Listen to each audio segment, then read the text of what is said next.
Howdy everyone, and welcome to the Tank and Spank Quick Hit Guide to Halls of Valor for Mythic Plus. Our goal with these quick hit guides is to teach you the things you need to know to be successful with them in Mythic Plus. We're going to go through the most important kicks, stops, and boss abilities to get you through the dungeon. The first three packs aren't overly dangerous. If you're feeling confident, you can pull all three together with Lust. Valor champions enrage at low health and start healing themselves. Soothe as many of these as you can. Champions cast Thunderous Bolt, which should be interrupted, and the Storm Drake casts a frontal that the tank needs to aim away from the group. Hymdall's main ability is Horn of Valor. The cast does AoE to the group and summons 3 dragons. They each fill 1/3 of the room with lightning, one at a time. Look around and find which third of the room the dragon is coming to. Move out of that space until the dragon passes, then move into that space to dodge the remainder of the dragons. Other than that, just move out of the blades on the ground and the tank should have a defensive up for Bloodletting Sweep. This ability no longer cleaves, so positioning is a lot less important. So we have lots of important trash abilities to talk about. The Stormforged Sentinels have an aura that makes nearby allies immune to interrupts and CC.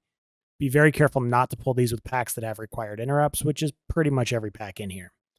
Mystics cast Holy Radiance, which is a big AoE heal. It needs to be kicked or stopped. They also cast Rune of Healing. This can be kicked, or else mobs can be dragged or displaced off of the rune. Rune Carvers cast Etch, which has a wind-up cast that can be kicked, and then a channel that can be kicked or stopped. This channel does heavy damage on a random player.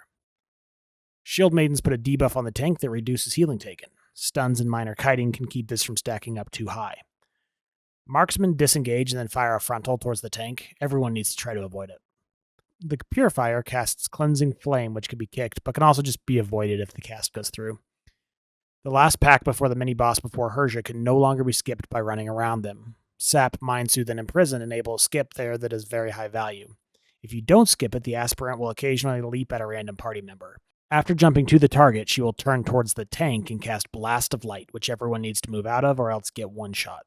Handling the 2 mini-bosses separately is much safer. If you do combine them, be sure to delay pulling the second mini-boss by about 10 to 15 seconds to desync their abilities.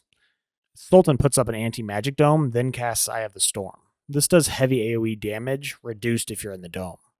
Other than during this cast, the party needs to stay spread to avoid chaining arcing bolts to one another. Olmir casts Searing Light, which should be kicked, and Sanctify.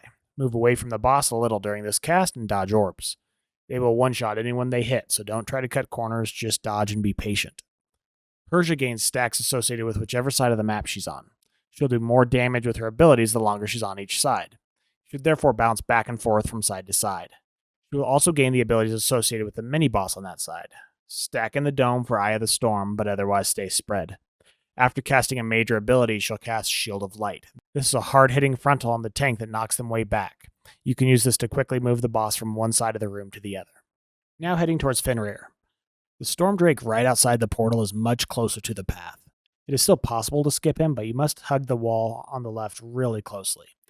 If you do fight him, try not to do it with any stags, as he can consume them for a damage and health buff. Stags in this area hit like a truck and generally should be avoided. Bears do a stacking bleed on the tank, and you should generally not pull more than 1 at any time on a high key. The bulls hit the tank fairly hard with piercing horns and do an AoE stomp. Wolves do major tank damage and also jump at a random player. Every wolf you pull buffs the other wolves by 20%, so pulling 2 mini-wolves is almost definitely lethal. Fenryr you fight in 2 parts. The first phase you fight him 100% to 60%. He then runs away, and after a few more trash packs you fight him from 60 to 0. Fenryr will occasionally do Claw Frenzy. It has no cast time and hits for a massive amount of damage split between everyone within 12 yards. Everyone in the party needs to soak this. Fenryr also casts Ravenous Leap, which works just like Cujo in Mechagon Workshop. Fenryr leaps to the farthest away player and then a couple other players, applying a stacked bleed in an AoE circle around him. Everyone needs to generally be stacked within 12 yards of the boss to help soak, then move out when he casts the leap. Fenryr also casts Unnerving Howl. In the first phase, this is just a silence. In the second phase, it's a silence and also summons 3 wolves that need to be tanked and killed.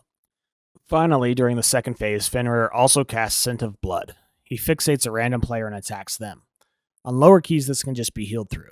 On higher keys, it can be cheesed with abilities like Intervene, Evasion, or Bop, or else just kite it out. Before going up to the Hall of Glory, you want to be at 84% trash. Once up the ramp, you have 4 mini-bosses to fight. You can pick the order you want to fight them in by choosing who you talk to.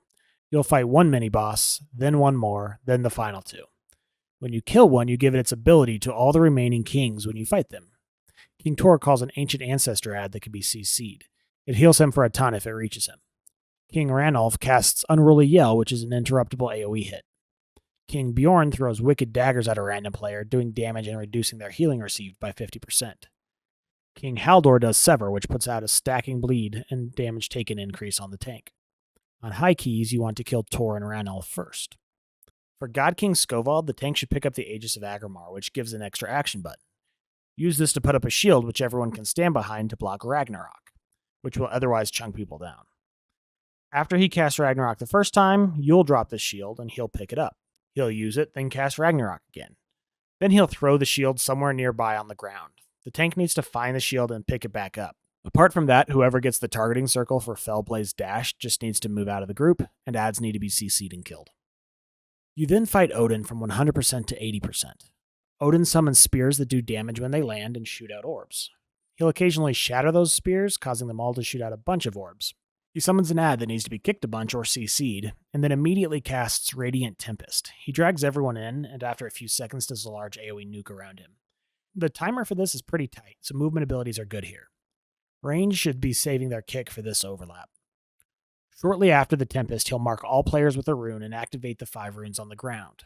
Players take heavy damage until they get to their matching rune on the ground. This is when defensive should be used.